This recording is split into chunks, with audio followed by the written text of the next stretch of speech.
Hello dear students, in this video I am going to discuss about network application architecture. Before diving into software coding, we should have a broad architectural plan for our application. Keep in mind that an application's architecture is distinctly different from the network architecture. From the application developer's perspective, the network architecture is fixed and provides a specific set of services to applications. There are two predominant architectural paradigms used in modern network applications. They are first one client server architecture and second one peer to peer architecture or P2P architecture. First one, client server architecture. In a client server architecture, there is an always on host called server, which services requests from many other hosts called client. Here there are two things, one is server, second one is clients. Example is the web application for which an always web server services request from browsers running on client hosts. When a web server receives a request for an object from a client's host, it responds by sending the requested object to the client host. Note that with the client server architecture, client do not directly communicate with each other. Example, in the web application, two browsers do not directly communicate. And another characteristics of the client server architecture is that the server has a fixed well-known address called IP address.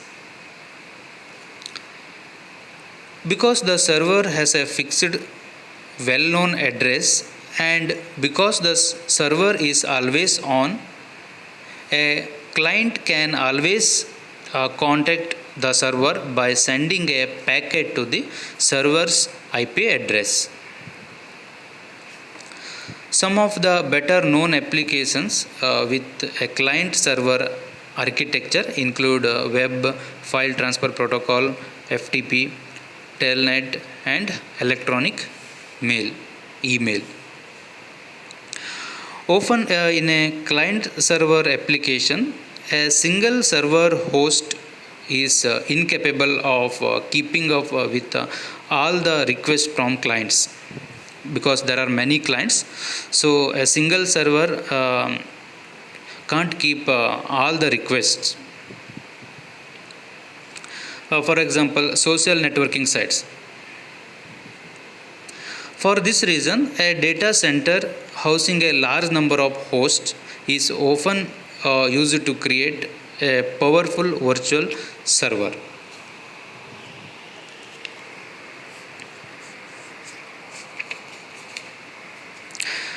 Next one, that is second one, peer-to-peer architecture.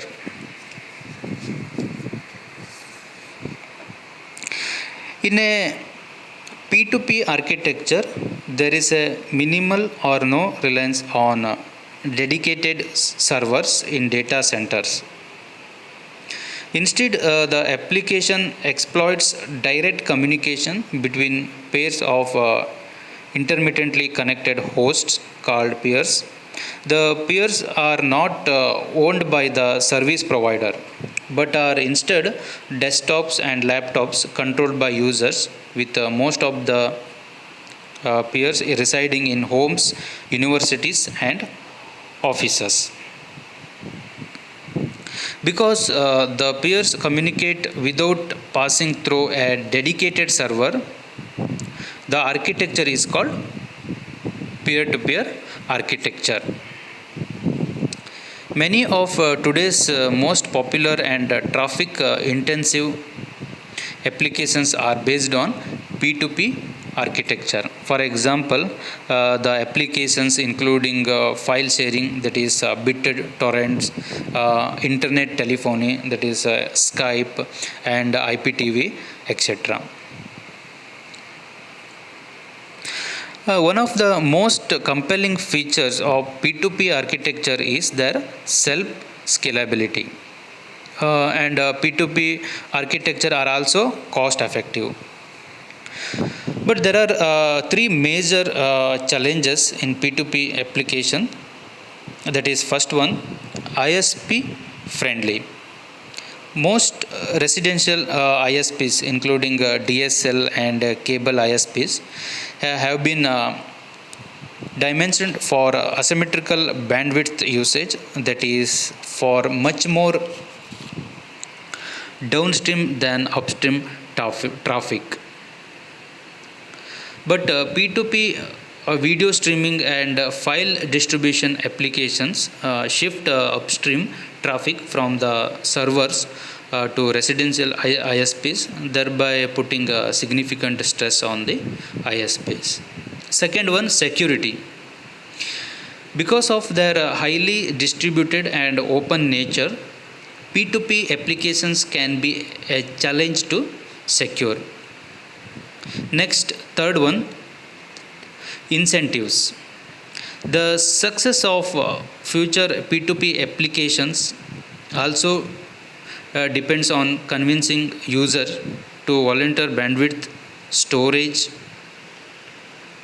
and computation resources to the applications, which is the challenge of incentive design. Thank you.